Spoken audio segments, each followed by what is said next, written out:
guys, welcome back to A Moment with Nirma. So in today's video, I'll be showing you guys how I make this apple and banana topping for your oatmeal. And this topping is so delicious. It's sweet, it's warm, it's everything you can ask for on an oatmeal. But let me let y'all in on a little secret. This same topping can be used on your pancakes, your French toast, and even be a topping on your chia seed puddings or your yogurt toppings.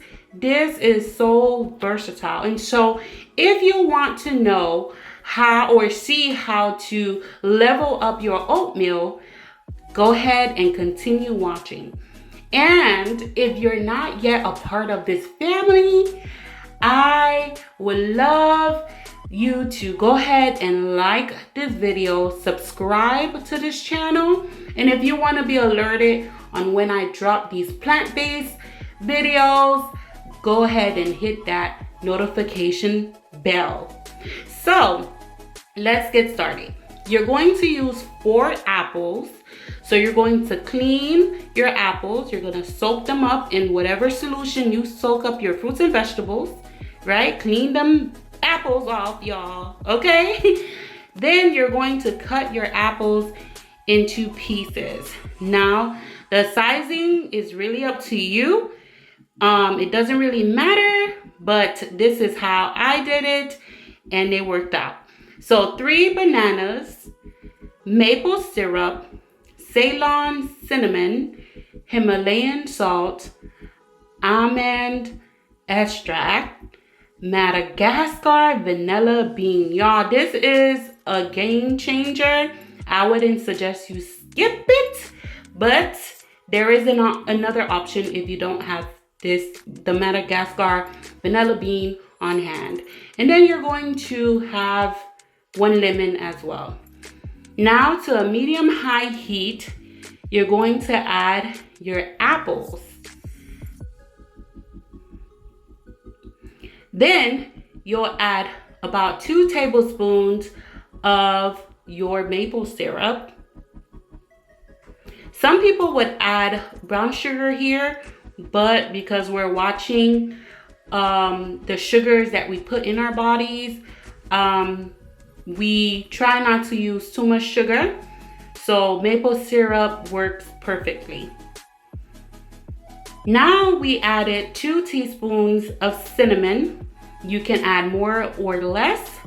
It all depends on your taste buds and who you're making it for. A pinch of salt to bring out those flavors. You're going to add 1 teaspoon of that almond extract. Now, if you don't have this on hand, it's okay to leave it out. But if you do, use it, you will see the difference. Now, if you don't have it, it'll still taste good, but there is a difference there. Now we're going to use 1 lemon. Now this will give this topping a zesty taste. Now, what I forgot to do here is add the zest of the lemon. I usually am good at remembering this. However, I forgot. So, use the zest of a lemon in addition to the juice of the lemon. Now, we're going to use the star of the show, Madagascar Vanilla bean. Now you're going to use a sharp knife. Don't be like me, y'all. I don't know where my sharp knife disappeared to this morning. So I had to struggle with this knife to get this thing open. And by the way, if you guys know of an easier way to open up the vanilla bean, put it down in the comments below, because this was a struggle. Even with a sharp knife, it is a struggle. But y'all, don't skip this step. Like this right here, just give it the oomph, okay? The that you need, right, in an oatmeal.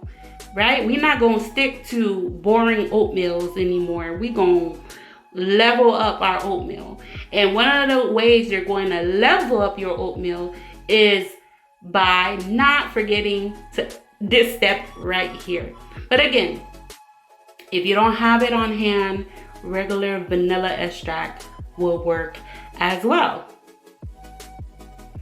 By the way, where are you guys watching from? Let me know in the comments below.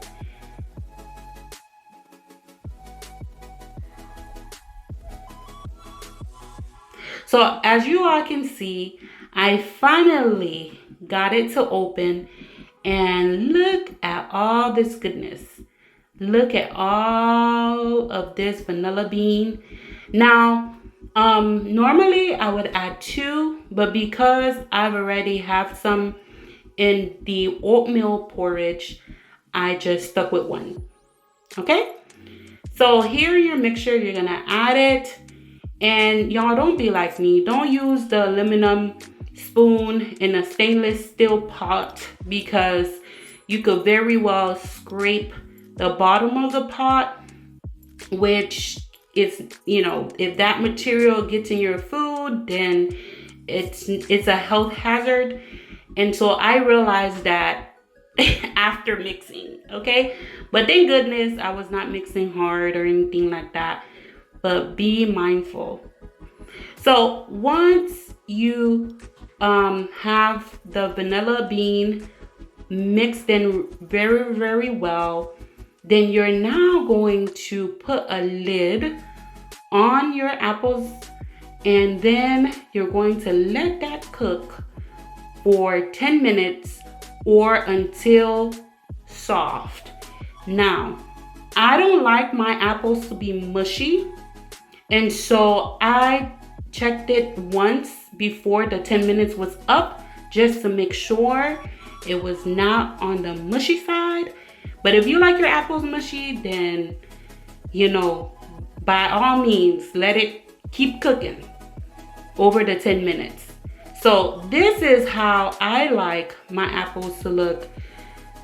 Very tender, not soggy, not mushy, just right.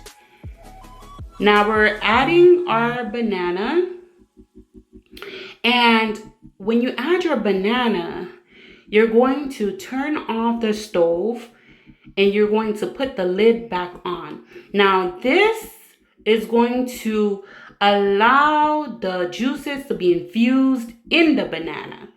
Now the bananas might get a little bit mushy, so if you don't want mushy bananas, you can stop right here and you can just serve.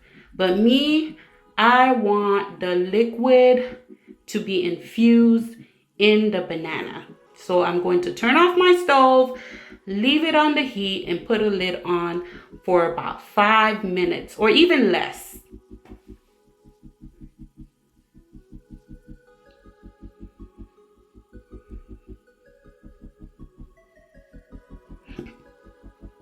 So guys, after I would say 3 minutes actually, this is how it should look. Majority of the juices are infused in the banana and of course in the apples as well. And this is how it looks. So delicious and just everything that you would want on your oatmeal.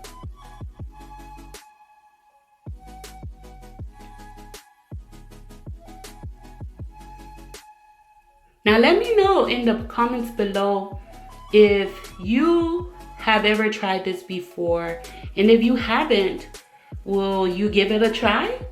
Let me know in the comments below.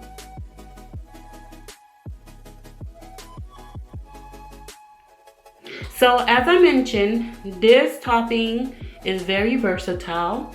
I do it different ways with different fruits, but this morning we had it on our oatmeal porridge, and this is how it looked. It was so delicious and just it hit the spot. You taste the cinnamon, you taste the vanilla bean. So delicious. It was zesty at the same time. It's like a burst of flavors in your mouth. So yeah, this is how we had our oatmeal. For more videos like this, go ahead and follow us. See you in another video.